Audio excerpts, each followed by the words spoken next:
with the market right here on ET now. Let's just tell you what is happening rather with India Inc. as the mission Begin Again gathers pace. We connected with the management of DLF to understand how they're attempting to restarting the business going forward. Let's listen into a piece of that conversation that we had with them earlier.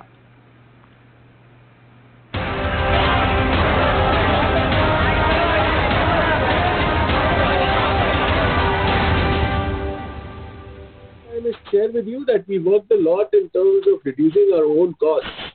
And whatever reduction in cost we have had, we've passed it on to all our tenants by way of lower maintenance costs.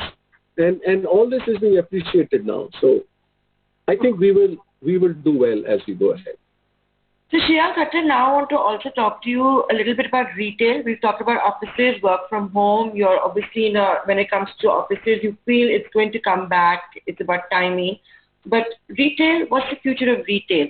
In offices, you will still have HR departments, you will still have CEOs and the top management making sure there's social distancing. How are you going to manage crowds in shopping malls, provided that you do see crowds at all? Crowds will come back. What you are asking is a question of what happens in the interim, in the next 4, 5, X number of months. I think there we have put in very strong protocols. Whatever the government protocols have been there, we've sort of exceeded those and put them. For example, we will not allow more than one person per 75 square feet of the mall. Our app, the Lookout app, we are upgrading it to see that you can do a time slot booking if you want to come to a mall. And whilst the crowds will be less, but social distancing and sanitization and fumigation, institutionalized and organized companies like us will do it in the most safe way. And I can assure you it will be much, much better than what's happening on the high streets today. Okay, let's take this discussion forward on India opening up. And joining us right now, Amitabh Taneja, the chairman at Shopping Centres Association of India, on the show right now. Amitabh, hi, good morning. Good to have you on the show. Help us understand what retailers and shop owners are doing right now. I'm sure they're delighted by the government's decision to reopen, but what are the precautions that have to be put in place besides the, obvious social distancing, etc. ones? I think what's happening, Aisha, is that almost every shopping center is very concerned about the overall safety and security. So we've come out with a stringent set of SOPs and guidelines for all shopping centers. These are 48-page guidelines. We've referred to almost every good international guideline which have come to us from Dubai, Singapore, China, Germany, across the country. And we created a team within the shopping center developers and really built this very stringent SOP, which has been shared with the Home Ministry, with almost every department in the state and Home Ministry. And we believe every shopping center will diligently follow this in letter and spirit, because it's for our cause that we should give that confidence to the consumers that shopping centers are safe and secure spaces. So I'm sure every shopping center, it is for our benefit that we do that very thoroughly and make sure that all guidelines are being followed.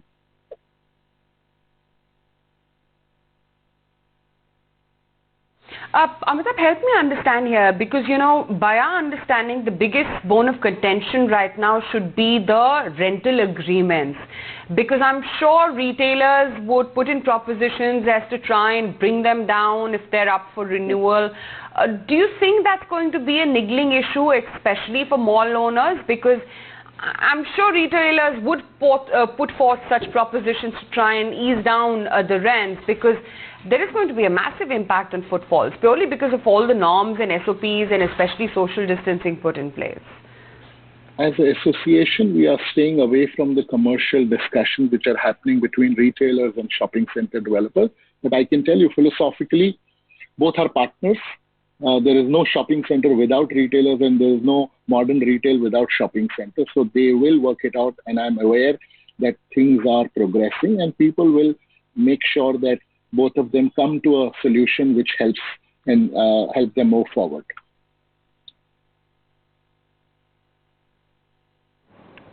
Sure. While reopening as well and looking at extension of loan moratoriums and so forth, are some of these moves enough to ease the pressure on businesses who haven't made a single penny in the last 2 odd months? It's going to be a tough one because retail is, as you know, a lot of fixed costs, 60%, 70% are fixed costs. And margins are low because Mr. Modi said we want to make it a 5 trillion economy. So almost every retailer was really growing, opening more stores, highly leveraged. So it's going to be a challenge, but I'm sure we've seen the stores which have opened in high streets. Some retailers are back to 40%, 50% sales. India is a consumption economy and a savings economy. So let's see what happens as we go along. Sure. What are some of the appeals or demands you have from the government, and how receptive have they been?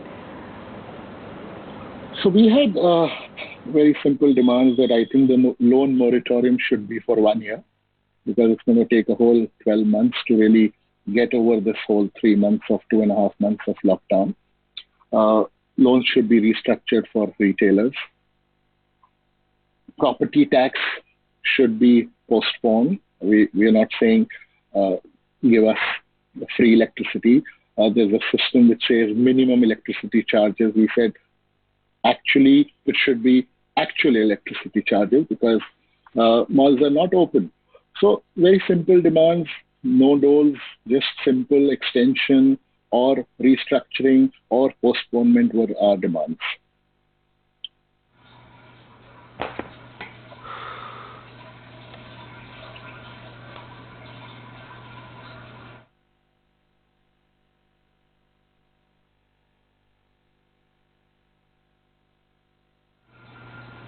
Right.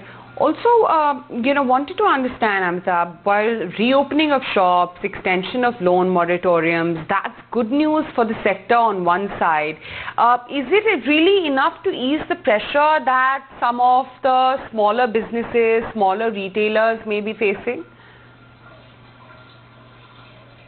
That a lot of retailers are in a lot of stress and 2 months, 2.5 months of no sales. So let's see how it pans out when things start opening up. It's very important that retail opens up. At least we start moving forward because there's going to be a lot of stress in the system, and a lot of retailers are highly leveraged, very thin margins. Retail is a tough business.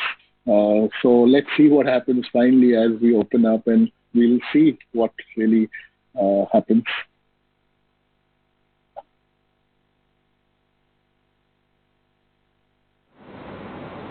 Okay. What are some of the SOPs as well? And, if you could just guide us through, whether or not that's a challenge to resuming activity. Are you finding consumers adapting to the same or resisting it? Authorities checking in on whether or not these SOPs are being followed? Malls haven't yet opened, but we've actually told the government that the kind of SOPs we've created, we've said 50% parking in the parking lots, which automatically reduces the crowd by 50%. We said we'll have every store should have SOPs, food courts, minimum distancing across tables, between tables, washrooms, elevators, escalators, social distancing, air conditioning as per CPWD guidelines. So almost everything which needs to be done has to be done. It's for our sake that shopping centers make sure that consumers feel safe. Across the whole center, there are almost 48 pages of guidelines which I am sure will make the consumer feel secure and safe and say shopping centers are safe environments.